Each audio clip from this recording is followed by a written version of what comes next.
Hello बच्चों।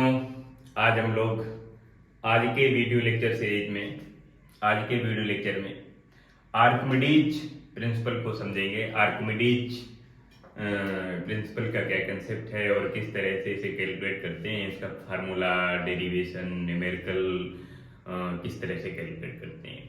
जैसा कि आपको पता है कि ये वीडियो लेक्चर सीरीज अगले 5-7 दिनों के लिए फ्लूइड मैकेनिक्स के लिए है, चाहे वो फ्लूइड स्टैटिक्स का टॉपिक हो या फ्लूइड डायनामिक्स का टॉपिक हो। हम सभी टॉपिक को 1 बाय 1 करके कंप्लीट करेंगे। ये वीडियो लेक्चर फ्लूइड मैकेनिक्स का तीसरा वीडियो लेक्चर है और आज इस वीडियो लेक्चर में हम लोग आर्किमिडीज के प्रिंसिपल को समझेंगे। इसे आप तैरने के नियम से भी जान सकते हो। तैरने का क्या नियम होता है, आपको ये मालूम है कि जो व्यक्ति तैरना जानता है वो डूब नहीं पाता है, डूबने से बच जाता है, और जो तैरना नहीं जानता है वो अक्सर डूब जाता है। तो तैरने वाले व्यक्ति में ऐसा कौन सा जादू है कि वो डूब नहीं पाता है, डूबने से बच जाता है। आपने देखा होगा कि पानी का जहाज है या नाव है, बहुत हैवी, बहुत अधिक मास, अधिक द्रव्यमान का एक हैवी मास का कोई पानी का जहाज है, शिप है, वो पानी में नहीं डूबता है। नाव पानी में नहीं डूबती, लेकिन अगर उसी नाव में छेद हो जाए, पानी के जहाज में छेद हो जाए तो पानी भर जाएगा, फिर वो डूब जाएगा। तो ऐसा क्या क्या कंसेप्ट है कि डूब जाता है और नहीं डूबता है कोई ऑब्जेक्ट। एक पत्थर कोई 2-4 किलोग्राम का वो पानी में डूब जाता है, लेकिन नाव का वेट ज्यादा होता है पत्थर से, फिर भी वो नहीं डूबती है। और पानी का जहाज, शिप जो समुद्र में चलते हैं, वो तो बहुत ही ज्यादा मास का होता है, फिर भी वो नहीं डूबता है। तो क्या कंसेप्ट होता है, क्या तरीका है, क्या तजुर्बा है पानी में डूबने या न डूबने के कंसेप्ट में, उसी को आर्किमिडीज का प्रिंसिपल कहते हैं, आर्किमिडीज का सिद्धांत कहते हैं। इसमें हमें कुछ चीजों को कैलकुलेट करना होता है। जैसे हमें कैलकुलेट करना होता है बायोइंट फोर्स। बायोइंट फोर्स होता है क्या है, उसे अभी हम लोग एप्लीकेशन में समझेंगे। बायोइंट फोर्स को आप एफ भी कह सकते हैं, बायोइंट फोर्स। बायोइंट फोर्स कैलकुलेट करेंगे और किस तरह से इसकी वैल्यू को कैलकुलेट करते हैं। दूसरा, जब किसी ऑब्जेक्ट को हम पानी में डुबोते हैं, किसी पत्थर को या किसी भी टाइप के किसी भी ऑब्जेक्ट को पानी में डुबोते हैं या लिक्विड में डुबोते हैं, तो डुबोने की वजह से कुछ पानी डिस्प्लेस हो जाता है, कि डिस्टर्ब हो जाता है, विस्थापित हो जाता है। कुछ पानी, कुछ लिक्विड विस्थापित हो जाता है। तो कितने वॉल्यूम का पानी विस्थापित हो जाता है, तो इसको लिखते हैं वॉल्यूम ऑफ डिस्प्लेस्ड लिक्विड या वाटर, ऑफ डिस्प्लेस्ड वाटर। आप इसे VW कह सकते हैं। अगर बॉडी पूरी तरह से डूबी हुई है पानी के अंदर, तो ध्यान रखना है कि जो बॉडी का वॉल्यूम होगा वो डिस्प्लेस्ड वाटर या डिस्प्लेस्ड लिक्विड के वॉल्यूम के इक्विवेलेंट होगा, अगर बॉडी का पार्ट 100% पानी में डूबा हुआ है। तीसरा, मास ऑफ डिस्प्लेस्ड वाटर, आप इसे MW कह सकते हैं। और ये सभी पैरामीटर हमें कैलकुलेट करने होते हैं। किस तरह से कैलकुलेट करेंगे, इनके लिए हम लोग दो चीजें और समझते हैं। जो मेरे पास बॉडी है, जिस बॉडी को डुबो रहे हैं, उस बॉडी की डेंसिटी कितनी है, density of body,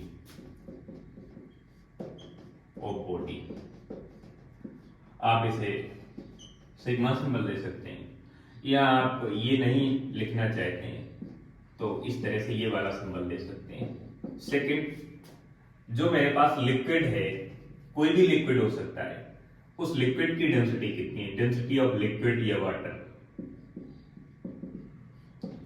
of liquid या वाटर, तो आप इसे ये वाला सिंबल देंगे। तो इन सभी पैरामीटर को भी हमें कैलकुलेट करना है। उससे पहले हम लोग आर्किमिडीज का प्रिंसिपल समझेंगे, फिर ये सभी पैरामीटर को कैलकुलेट करेंगे। तो इसको एक बार मैं रब कर रहा हूं और फिर अपनी एप्लीकेशन को कैलकुलेट करते हैं। आर्किमिडीज का जो प्रिंसिपल है, आर्किमिडीज का आर्किमिडीज प्रिंसिपल। आर्किमिडीज प्रिंसिपल ये कहता है कि आप जब किसी भी बॉडी को, चाहे वो सॉलिड हो या किसी भी टाइप कोई भी बॉडी हो, आप किसी लिक्विड में जब उसको डुबोएंगे तो उस बॉडी का जितना पार्ट पानी में डूब जाएगा, लिक्विड में डूब जाएगा, उतने वॉल्यूम के बराबर पानी यानी वाटर डिस्प्लेस हो जाएगा। यानी बॉडी का जितना पार्ट पानी के अंदर है, लिक्विड के अंदर है, उतने वॉल्यूम के बराबर वॉल्यूम का पानी डिस्प्लेस हो जाएगा। और जितना पानी डिस्प्लेस होगा वो पानी बॉडी पर एक अपवर्ड फोर्स लगाएगा। उस अपवर्ड वाले फोर्स को बाइंड फोर्स कहते हैं। ऐसा समझो कि जब आप किसी भी बॉल को या लकड़ी को या पत्थर को, ईंट को पानी में डुबोते हैं, पानी है, किसी बाल्टी में पानी भरा हुआ है, टब में, ड्रम में, या तालाब का पानी है या नदी का पानी है, जब आप उस ऑब्जेक्ट को पानी में डुबोएंगे तो वो ऑब्जेक्ट पानी में अपनी जगह बनाएगा और जगह बनाने के लिए पानी को हटाएगा। पानी को जब हटाएगा और अपनी जगह बनाएगा तो कुछ पानी डिस्प्लेस हो जाएगा। जिस पानी को बॉडी हटा रही है वो पानी डिस्टर्ब हो जाएगा, और जो पानी डिस्टर्ब हुआ है वो पानी बॉडी को अपवर्ड धकेलेगी, अपवर्ड बॉडी पर एक फोर्स लगाएगी और उस फोर्स को कहते हैं बाइंड फोर्स कहते हैं। लेकिन ध्यान रखना है कि बाइंड फोर्स वही पानी, वही लिक्विड लगा सकता है जो लिक्विड डिस्प्लेस हुआ है, जो लिक्विड डिस्टर्ब हुआ है ऑब्जेक्ट की वजह से। तो जैसे आप ऐसे समझ सकते हैं कि जब एक पानी से भरी हुई बाल्टी है और उसमें पूरा लबालब पानी भरा हुआ है, एक भी जगह खाली नहीं, बिल्कुल पानी भरा हुआ है पूरी बाल्टी में, और उसमें आप अपना हाथ इस तरह से डुबोते हैं तो हाथ का जितना पार्ट पानी के अंदर होगा उतने वॉल्यूम के बराबर वॉल्यूम का पानी बाहर आ जाएगा, बाल्टी के बाहर आ जाएगा। जैसे आप अपने हाथ को बाहर निकालेंगे तो देखेंगे कुछ बाल्टी खाली हो गई, पहले बाल्टी पूरी भरी हुई थी, बाल्टी में कुछ पानी कम हो गया। कितने वॉल्यूम का पानी कम हुआ? जितना वॉल्यूम, जितना आपके हाथ का वॉल्यूम है, यानी जितना पार्ट पानी के अंदर डूबा हुआ था उतने वॉल्यूम का पानी बाहर चला गया। यानी बॉडी का वही पार्ट पानी को डिस्प्लेस करा पाएगा, बॉडी का जितना पार्ट पानी के अंदर होगा, लिक्विड के अंदर होगा। जैसे मेरे पास ये एक ऑब्जेक्ट है, ये कंटेनर है, और इस कंटेनर पर मैंने लिक्विड को फिलअप कर लिया और यहां पर मैंने लिक्विड भर लिया। यहां पर मैंने एक ऑब्जेक्ट को इस तरह से रख दिया और आप देख रहे हैं कि इस बॉडी का पूरा पार्ट पानी में डूबा हुआ है। तो इस बॉडी का जितना वॉल्यूम है, इतने वॉल्यूम के बराबर वॉल्यूम का पानी डिस्प्लेस हो जाएगा। यानी इस बॉडी का जितना वॉल्यूम है इतने ही वॉल्यूम का पानी डिस्प्लेस हो जाएगा। सपोज दैट मेरे पास कोई दूसरा इस तरह से कंटेनर होता और इसमें मैं इस तरह से एक बॉडी रख देता और यहां पर मैं कहता कि बॉडी पूरी तरह से डूबी हुई नहीं है, और जब ये बॉडी पूरी तरह से डूबी हुई नहीं है तो जितना पार्ट इसका डूबा हुआ है उतने वॉल्यूम के बराबर वॉल्यूम का पानी डिस्प्लेस हो जाएगा। जैसे मान लेते हैं कि इसका 50% पार्ट डूबा हुआ है पानी के अंदर, 50% बाहर हुआ है, तो इस बॉडी का 50% वॉल्यूम कैलकुलेट कर लेंगे और 50% जितना आ जाएगा, 50% वॉल्यूम जितना आ जाएगा उतना ही वॉल्यूम का पानी डिस्प्लेस हो जाएगा। जैसे मान लेते हैं कि ये एग्जांपल में 70% इसका पार्ट डूबा हुआ था, तो इस बॉडी के पूरे वॉल्यूम का 70% पार्ट कैलकुलेट कर लेंगे और उस 70% वॉल्यूम की जितनी वैल्यू होगी उतने वॉल्यूम के बराबर पानी डिस्प्लेस हो जाएगा। तो यहां पर बॉडी पूरी तरह से डूबी हुई है, तो यहां पर आप ये कह सकते हैं कि बॉडी का जो वॉल्यूम है वो लिक्विड के वॉल्यूम के इक्विवेलेंट है। और यहां पर आप देखेंगे कि एक फोर्स है डाउनवर्ड, जिसे आप कह रहे हैं वेट mg, इसे आप mg कह रहे हैं, और एक फोर्स है वर्टिकल अपवर्ड, जिसे आप बायएंट फोर्स कह रहे हैं, fb कह रहे हैं। ध्यान रखना कि बायएंट फोर्स लिक्विड लगाता है बॉडी पर, लिक्विड लगाता है बॉडी पर, लेकिन वही लिक्विड लगा पाएगा जो लिक्विड इस बॉडी की वजह से डिस्टर्ब हुआ है, जो डिस्प्लेस हुआ है, वही लिक्विड इस बॉडी पर एक अपवर्ड फोर्स लगाता है और लिक्विड बॉडी पर एक फोर्स लगाएगा अपवर्ड, बिकॉज बॉडी डाउनवर्ड आ रही है और बॉडी लिक्विड को डिस्प्लेस करा रही है, तो लिक्विड बॉडी को डिस्प्लेस कराएगा वर्टिकल अपवर्ड। बॉडी अपने वेट की वजह से, अपने ग्रेविटेशनल फोर्स की वजह से लिक्विड को डिस्प्लेस कराती है, तो लिक्विड बॉडी को अपवर्ड डिस्प्लेस कराता है। तो बाइंड फोर्स ये होता है। अगर मैं इसका डायग्राम यहाँ पर बना लेता हूँ, तो ये मेरे पास एक बॉडी है, इसी का एक अलग डायग्राम बना लेता हूँ यहाँ पर। तो वर्टिकल एक डाउनवर्ड फोर्स है जिसे आप mg कह रहे हैं, एक वर्टिकल अपवर्ड फोर्स है जिसे आप बाइंड फोर्स कह रहे हैं। तो पहले मुझे कैलकुलेट करना होगा कि बाइंड फोर्स होता क्या है। बाइंड फोर्स वो फोर्स है जो लिक्विड बॉडी पर लगाता है, वर्टिकल अपवर्ड जो फोर्स लगाता है। अब बाइंड फोर्स के लिए ये कोई कंपलसरी नहीं कि बॉडी को पूरी तरह से डूबना ही चाहिए, नहीं। एक कागज की नाव भी आप पानी में डालेंगे तो नाव पानी में तैरती है, कागज की छोटी नाव, बच्चे खेलते हैं। कागज की नाव पानी में तैरती है, डूबती नहीं है, तो भी कुछ न कुछ लिक्विड को डिस्प्लेस कराती है, कुछ न कुछ तो कराती है। तो जितना लिक्विड डिस्प्लेस हो गया, वो लिक्विड उस कागज की नाव पर एक अपवर्ड फोर्स लगाएगा, उस अपवर्ड फोर्स को बाइंड फोर्स कहते हैं। एक छोटा सा डायग्राम यहाँ पर देख लेते हैं। सपोज दैट मेरे पास इस तरह का कोई एक ऑब्जेक्ट है ये, और यहाँ पर लिक्विड फिल अप हुआ है ये। अब ये अपने मास की वजह से एक डाउनवर्ड फोर्स लगाएगा जिसे हम कह रहे हैं mg। तो ये लिक्विड, लेकिन ध्यान रखना लिक्विड का वही पार्ट इस पर बाइंड फोर्स लगा पाएगा जो लिक्विड डिस्प्लेस हुआ है। अब यहाँ वाला लिक्विड डिस्प्लेस नहीं हुआ थी, ये वाला इस पर बाइंड फोर्स नहीं लगा पाएगा।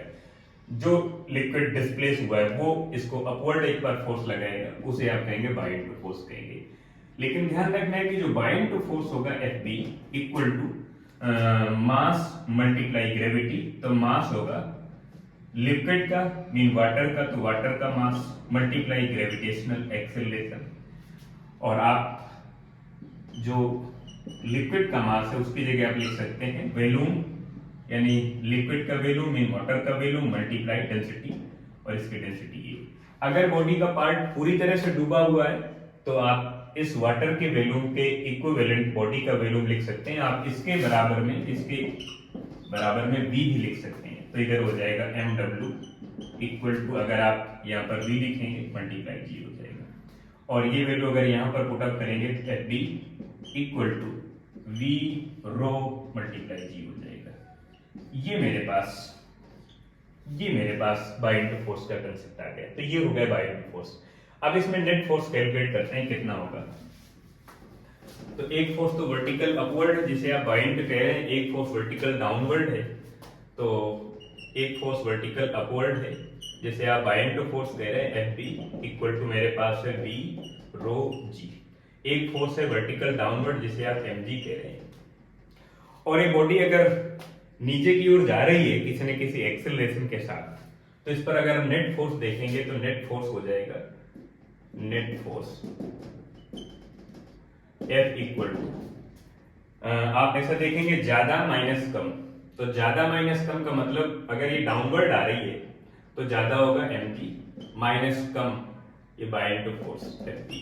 ऐसा कह सकते हैं चलाने वाला फोर्स माइनस रोकने वाला फोर्स। तो चला रहा है mg और रोक रहा है बाइंड, ऐसा कह देंगे। तो ये हो जाएगा mg मल्टीप्लाई, इसकी जगह लिख देंगे v रो g हो जाएगा। और इसकी जगह आप लिखेंगे तो mass equal to volume multiply density. तो वॉल्यूम v और डेंसिटी की जगह आप ये लिख सकते हैं sigma g minus v rho g, ऐसा हो जाएगा।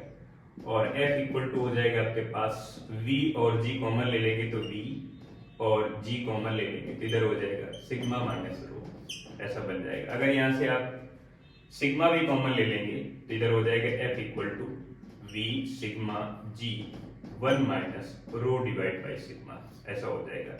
आप इसको मास कह सकते हैं, तो ये मास हो जाएगा F इक्वल टू हो जाएगा m मल्टीप्लाई g। इधर ये पूरी वैल्यू हो जाएगी 1 minus rho divide by sigma, ये वैल्यू हो जाएगी। अब अगर इसका एक्सेलरेशन कैलकुलेट करना है तो एक्सेलरेशन आप कैलकुलेट कर सकते हैं। इसका कितना एक्सेलरेशन है, किस एक्सेलरेशन के साथ ये डाउनवर्ड आ रही है। तो अगर इसका आप एक्सेलरेशन कैलकुलेट करेंगे एक्सेलरेशन कैलकुलेट करेंगे कि बॉडी कितने एक्सेलरेशन के साथ डाउनवर्ड आ रही है, ये बॉडी कितने एक्सेलरेशन के साथ डाउनवर्ड आ रही है। इधर फोर्स एफ बी, नीचे फोर्स है एम जी, और नेट फोर्स हो जाएगा M G minus F B. तो net force F equal to calculate कर रहे हैं तो F इक्वल टू हो जाएगा एम ए मीन एक्सेलरेशन। अगर आपको एक्सेलरेशन कैलकुलेट करना है एक्सेलरेशन, तो force equal to M A हो जाएगा, इधर हो जाएगा एम जी और 1 minus rho divide by sigma. M से एम कैंसिल आउट हो जाएगा, ए मीन एक्सेलरेशन जी, इधर हो जाएगा 1 minus rho divide by sigma. ये एक्सेलरेशन मिल जाएगा और ये बाइंडर फोर्स का कंसेप्ट हो जाएगा।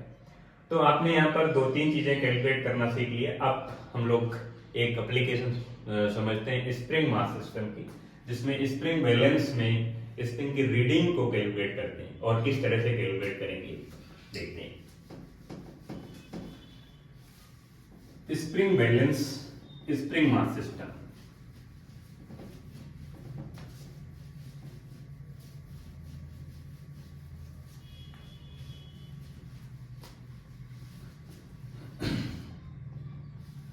स्प्रिंग बैलेंस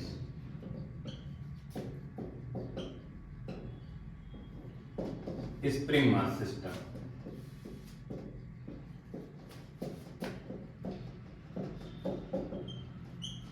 अब स्प्रिंग मास सिस्टम से पहले एक छोटा सा एक एग्जांपल देख लेते हैं। जैसे ये मेरे पास एक कोई कंटेनर है, यहाँ पर मैंने एक बॉडी को रख दिया, तो इस पर एक अपवर्ड फोर्स होगा जिसे आप बाइंडर फोर्स कह रहे हैं। और पूरे टॉपिक में मुझे बाइंडर फोर्स को समझना है और नीचे एक फोर्स हो जाएगा mg। और इसका अगर आप नेट फोर्स देखेंगे तो इस बॉडी का अगर नेट फोर्स देखेंगे तो एक फोर्स है वर्टिकल अपवर्ड, एक फोर्स है डाउनवर्ड एफ डी, इधर है mg। अब इसका अगर नेट फोर्स देखेंगे, नेट फोर्स, तो नेट फोर्स हो जाएगा F equal to M G minus F D. और इसे आप अभी कैलकुलेट कर चुके हैं कितनी वैल्यू आई है, तो ये net force F equal to मेरे पास आ जाएगा एम जी और 1 minus rho divide by sigma. अभी इसको आपने कैलकुलेट कर लिया है। ध्यान रखना कि ये जो वैल्यू आपको दिख रही है, ये वाली वैल्यू, इसे आप इफेक्टिव एक्सेलरेशन कहते हैं, इफेक्टिव ग्रेविटी कहते हैं। तो G इफेक्टिव की वैल्यू हो जाएगी G, इधर है 1 minus rho divide by sigma. आप इसे G इफेक्टिव कह सकते हैं। तो नेट फोर्स की वैल्यू आप अगर देखेंगे तो मेरे पास M मल्टीप्लाई G इफेक्टिव हो जाएगा, ये वैल्यू लिख सकते हैं। अब अगर स्प्रिंग मास सिस्टम का एक डायग्राम बनाते हैं तो उस डायग्राम को मैं यहाँ पर बना लेता हूँ। मेरे पास यहाँ पर एक स्प्रिंग बैलेंस है, यहाँ से मैंने एक स्प्रिंग को कनेक्ट कर दिया और यहाँ पर एक ऑब्जेक्ट को बांध दिया। इस पूरे सिस्टम को मैं किसी पानी पर डुबो देता हूँ, यहाँ पर इस तरह से। जब आप इसको पानी में डुबोएंगे, इसका मास m है, तो एक फोर्स होगा डाउनवर्ड, एक फोर्स होगा अपवर्ड। तो इस पूरी बॉडी का अभी हमने नेट फोर्स कैलकुलेट करी है ये, तो एक फोर्स है वर्टिकल अपवर्ड, एक फोर्स है वर्टिकल डाउनवर्ड। अपवर्ड वाला फोर्स होगा kx में spring constant k and x length है, तो स्प्रिंग फोर्स हो जाएगा kx अपवर्ड। और डाउन में जो नेट फोर्स अभी आपने कैलकुलेट की है ये F है, mean m multiply G effective, ये हो जाएगा। अब इसकी जो रीडिंग आएगी, इसकी लेंथ में, स्प्रिंग की लेंथ में कितना चेंज आ रहा है, यहाँ पर अगर आप मीटर स्केल बना देंगे तो इसकी लेंथ में कितना चेंज आ रहा है, तो आप देखेंगे अपवर्ड वाला फोर्स जो kx है, जिसे आप स्प्रिंग फोर्स कह रहे हैं, अगर आपको अभी कंफ्यूजन हो रहा होगा कि बाइंड टू फोर्स भी अपवर्ड है और ये वाला फोर्स भी अपवर्ड है, तो यहाँ पर kx प्लस बाइंड टू फोर्स होना चाहिए। अगर आप ऐसा कह रहे हो, तो मैं कह रहा हूँ कि जब ये स्प्रिंग नहीं थी, केवल ये ऑब्जेक्ट था, तब मेरे पास नेट फोर्स डाउनवर्ड आया था और उस फोर्स की वैल्यू थी mg माइनस एफ, जिसे मैंने कैलकुलेट करके ये वैल्यू लिखी थी। और एक अब स्प्रिंग मास सिस्टम में एक नया फोर्स आ गया अपवर्ड, बिकॉज ये बॉडी डाउनवर्ड आ रही है तो स्प्रिंग इसे अपवर्ड की तरफ ले जाएगा। तो मैं लिखूंगा for balance situation, for balance position kx mean spring force is also equal to net force vertical downward upward का फोर्स जो डाउनवर्ड फोर्स के इक्विवेलेंट होगा, तो मैं लिखूंगा m, और उधर वाली पूरी वैल्यू में लिखूंगा तो mg1 माइनस मेरे पास है रो डिवाइड बाई सिग्मा, ये मेरे पास हो जाएगा। अब आपको यहाँ से जैसे k की वैल्यू कैलकुलेट करना है, x की कैलकुलेट करना है, तो आप कैलकुलेट कर सकते हैं। सपोज जैसे मुझे x की वैल्यू कैलकुलेट करना है, तो mg divide by k mean spring constant multiply 1 minus rho divide by sigma, ये मेरे पास स्प्रिंग की रीडिंग आ जाएगी, इतनी स्प्रिंग की लेंथ चेंज हो जाएगी। अब इसके कुछ एक दो सवाल देख लेते हैं, न्यूमेरिकल देख लेते हैं, फिर आगे कुछ और एप्लीकेशन देखते हैं। अगले वीडियो लेक्चर में हम लोग पास्कल्स और आर्किमिडीज से संबंधित दोनों के न्यूमेरिकल एक साथ इंक्लूड करके समझेंगे, 5-10 न्यूमेरिकल प्रॉब्लम। फिर नेक्स्ट वीडियो लेक्चर में हम लोग फ्लूइड डायनामिक्स को समझेंगे, और उसमें से जो पहला टॉपिक होगा वो फ्लूइड के मोशन से रिलेटेड होगा, जिसमें बर्नौली एप्लीकेशन और इससे तरह तरह की और एप्लीकेशन, टार्सोली एप्लीकेशन है, या लिक्विड के मोशन की जो वेलोसिटी होती है किसी पाइप में जब लिक्विड फ्लो करता है, तो उस पर कितनी वेलोसिटी होती है दोनों एंड पर, उन सभी पैरामीटर को समझेंगे। अभी इसके एग्जांपल देख लेते हैं।